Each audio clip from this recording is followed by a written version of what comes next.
नमस्कार दोस्तों, मैं आपका दोस्त सोनू शर्मा। इस वक्त हमारे साथ मौजूद हैं वरिष्ठ पत्रकार एवं वरिष्ठ एडवोकेट बलजीत सिंह जी।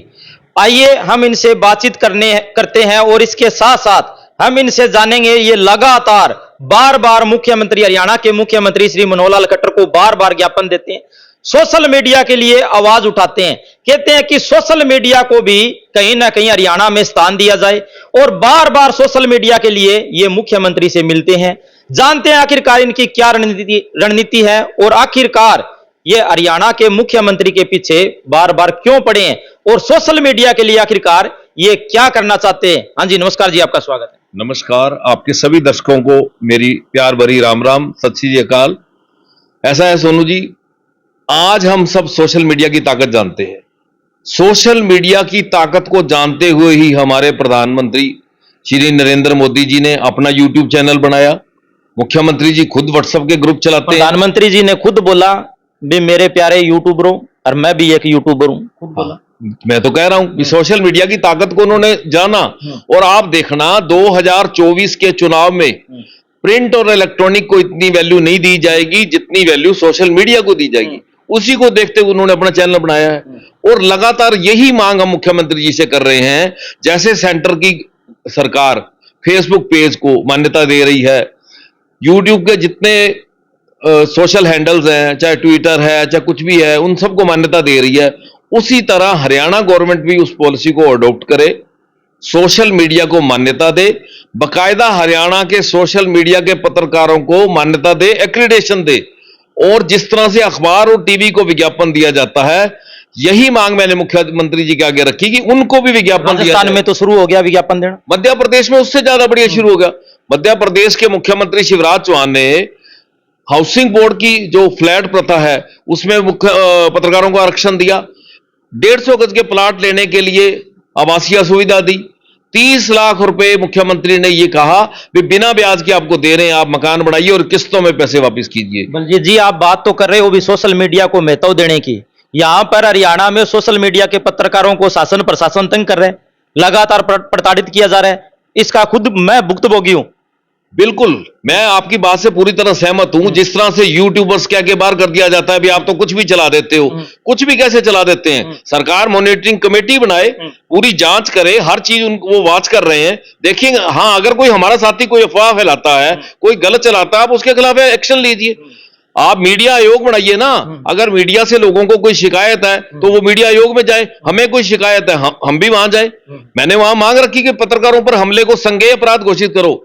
सोनू जी, आप खुद एक एडवोकेट हैं। एक सरकारी कर्मचारी के ऊपर हमला होता है तो गैर जमानती धाराएं लगती हैं, पत्रकार को तो इतना भी नहीं माना जाता। हमने यही मांग की है कि पत्रकार को जन सेवक का दर्जा दो, उसका टोल टैक्स फ्री करो, वेज आयोग की रिपोर्ट लागू कर दो, मजीठिया आयोग की रिपोर्ट लागू कर दो। हमें कुछ भी नहीं चाहिए, हमें हमारा न्यूनतम वेतनमान मिलने लग जाएगा। आप ये देखो भाई, जो चौकीदार है, मजदूर है, मजदूर हरियाणा के अंदर मजदूर की भी न्यूनतम वेतनमान है कि उसको इतना वेतनमान, तो मनरेगा के मजदूरों से भी हम गए गुजरे हैं। पत्रकार मनरेगा के मजदूरों से भी गया गुजरा है, कोई वेतनमान ही नहीं है। टीवी के लोग हैं, फ्री काम कर रहे हैं। सोशल मीडिया के पत्रकार हैं, वो दिन रात अपनी जान जोखिम में डालकर लोगों की आवाज उठाते हैं, शासन प्रशासन तक पहुंचाते हैं। वही सरकार और प्रशासन उनको नकारती है। ये सोशल मीडिया की जो ताकत है ना, ये जितना मर्जी नकारे, इनके नकारने से कुछ नहीं होने वाला। सोशल मीडिया की ताकत को जब हमारे देश के प्रधानमंत्री ने मान लिया है ना, तो इनको भी देर से मानना पड़ेगा। 11 और 12 अक्टूबर की बैठक है एक्रीडेशन कमेटी की, उसमें मैंने जाना है। मैं सिरसा के सभी सोशल मीडिया के साथियों को 1-2 दिन में बैठक करके सबसे राय मशवरा लेने वाला हूं कि आप हमें अपने विचार दीजिए, आप क्या करवाना चाहते हैं। बहुत से साथियों ने आपके माध्यम से विचार दिए हुए हैं कि आप सब्सक्राइबर, इन्होंने एक सोशल मीडिया की परिभाषा बना दी। 1 लाख सब्सक्राइबर होगा तो इतना विज्ञापन देंगे, 5 लाख होगा तो इतना देंगे, 10 लाख हो। अरे सब्सक्राइबर क्यों देखते हो? आप व्यूज देखो ना। सब्सक्राइबर तो मोल भी लिए जा सकते हैं। आप व्यूज देखो, उस चैनल पे व्यूज मिलियन में व्यूज आ रहे हैं, उसकी आप वैल्यू नहीं जान रहे। सोशल मीडिया की ताकत को सोनू जी इनको पहचानना ही पड़ेगा। आप मुख्यमंत्री जी से मिले, मुख्यमंत्री जी का क्या जवाब था? मुख्यमंत्री जी देखो, इस बात को लेके तो माने भी, हाँ सोशल मीडिया की ताकत है, मोदी जी ने भी देखा है और मैंने भी देखा है। उन्होंने इस बात को माना। उन्होंने कहा कि हम एक एग्जामिन कमेटी बना रहे हैं, आपकी सारी मांगों को एग्जामिन करवा लिया जाएगा, इसमें जो जो है वो आपकी पूरी की जाएंगी। मैं कहा जी, मेरी 2 मांगें सबसे बड़ी हैं। पहली वेज आयोग की रिपोर्ट को लागू करो। उसमें हरियाणा सरकार की जेब से कुछ नहीं जाना। अखबारों को आप मजबूर करो कि आपका विज्ञापन बंद कर दिया जाएगा अगर आप मजीठिया आयोग की रिपोर्ट को लागू नहीं करते। या दूसरा यह कहा जा सकता है, जो जो अखबार मजीठिया आयोग की रिपोर्ट को लागू करेगा, हरियाणा में केवल एक ट्रिब्यून ग्रुप ने कर रखा है, उनको 25% जो है विज्ञापन ज्यादा दिया जाएगा। हरियाणा गवर्नमेंट चाहे तो गोवा और दिल्ली छोटे छोटे प्रदेश हैं, उनके वहां लागू हो गई, असम के अंदर लागू हो गई, तो हरियाणा में क्यों नहीं लागू हो सकती? वेज आयोग की रिपोर्ट वहां भी तो लागू है। और मध्य प्रदेश और राजस्थान की मीडिया पॉलिसी मैंने वहां जो उन्होंने जारी की है वो प्रिंट निकालकर मुख्यमंत्री जी को दिया, जो रंजीत सिंह को दिया, मनीष ग्रोवर जी आए हुए थे उनको दिया। अभी ये देखो उनकी पॉलिसी, हमारी पॉलिसी है ही नहीं। इनके मुख्यमंत्री के जितने मीडिया एडवाइजर हैं, कुछ हैं, ये कम से कम हमें लिटरेचर उपलब्ध कराएं। एसवाईएल क्या है, कंदूखेड़ा गांव कौन सा है, कौन से हरियाणा के हिंदी भाषी 107 गांव है जो हमने देने हैं, चंडीगढ़ लेना है। इस तरह के हिमाचल के साथ हमारे जो मामले चल रहे हैं बीबीएमबी को लेकर, आम पत्रकारों को पता ही नहीं। सरकार का फर्ज बनता है, अगर सरकार चाहती है, चाहे सोशल मीडिया वाले, प्रिंट वाले, इलेक्ट्रॉनिक वाले, उस चीज को वास्तविकता दिखाएं, तो हमें लिटरेचर तो उपलब्ध कराओ। सरकार प्रशासन क्या करेगी जी? ये जो लोकल डीपीआरओ बैठे हैं ये भी कोई सुध बुध नहीं ले रहे, ये ना कोई प्रेस नोट जारी करते, ना कुछ और। सोशल मीडिया के पत्रकारों को तो इन्होंने खुदे लाइन लगा रखी। ये तो सिर्फ खाना पूर्ति हो रही है।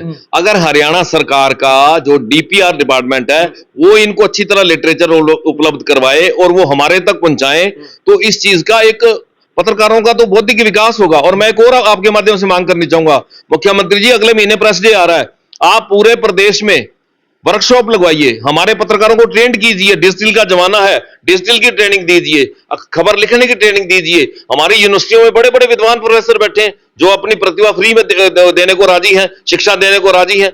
और यूनिवर्सिटियों से छोड़िए, आप हरियाणा में बहुत विद्वान लोग बैठे हैं, वो अपनी सेवाएं देने को राजी हैं। तो इस तरह की वर्कशॉप सरकार का फर्ज है लगवाना। आपको क्या लगता है कब तक ये जो आपकी मांगे हैं वो कब तक मानी जाएगी, कब तक लागू हो जाएगी? बहुत बढ़िया सवाल किया आपने।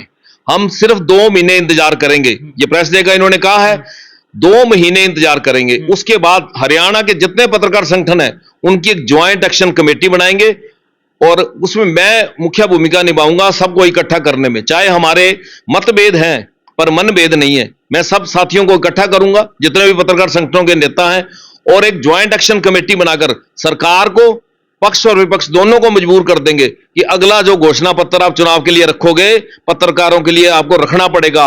आप हर वर्ग का रखते हो, इसको आरक्षण देंगे, इसको ये देंगे, उसको वो देंगे। अब आगे से हर पार्टी नोट कर ले, अगले घोषणा पत्र में आपको पत्रकारों के लिए कुछ ना कुछ रखना ही होगा। और कुछ ना कुछ में हम कोई आपसे कोई भीख नहीं मांग रहे, हम टीवी का पूरा स्लॉट आपके नाम कर देते हैं, अखबार का पूरा पेज आपकी खबरों के नाम कर देते हैं। आपका कोई भी कार्यक्रम होता है, आप कोई विधानसभा, राज्यसभा, लोकसभा में हमारे लिए एक लाइन नहीं बोलते। आप देखो तो सही, सबसे शोषित ज्यादा कौन है? किसी एक भी विपक्ष के लोगों ने या पक्ष वालों ने कहा कि सरकारी कर्मचारी की पेंशन की उम्र 58 ईयर है, लेकिन पत्रकार के लिए पेंशन की आयु सीमा 60 रख दी, जबकि हमारी जो ऑन एवरेज देखोगे पत्रकार की तो आयु ही कम होती है। डेस्क का, खबरों का, लोगों का इतना प्रेशर होता है कि आम आदमी अगर 60 साल में जाता है तो पत्रकार तो 55 में ही टप लेता है। तो पत्रकार की पेंशन सीमा जो है 55 साल होनी चाहिए। आप भी मेरी बात से सहमत है? आप भी सारा दिन खबरों में कितना प्रेस रहते हो, अपनी पर्सनल लाइफ छोड़कर लोगों की सेवा में लगे रहते हो, तो पत्रकार को जनसेवक का दर्जा क्यों ना मिले? हाउसिंग बोर्ड के फ्लैटों में 1% या 2% आरक्षण दे रखा है, कम से कम 5% आरक्षण दें। जिन पत्रकार साथियों के पास सिर पे छत नहीं है उनको देनी तो किस्तों में है, पेमेंट तो पत्रकार ही करेगा, लेकिन आप उपलब्ध तो करवाओ। तो ये हरियाणा सरकार को अगले 2 महीने बाद हम मजबूर कर देंगे, चाहे सरकार ये हो या साफ साफ चेतावनी, साफ सीधी सी बात है भी, चाहे पक्ष हो या विपक्ष हो, सभी के पास अपनी अपना मांग पत्र लेकर जाएंगे। अगर हमारी मांगें नहीं पूरी होती तो हमें कोई भी आंदोलन करना पड़े, हम करेंगे। साथियों, बड़े आंदोलन की तरफ पत्रकार साथी है वो निकल सकते हैं।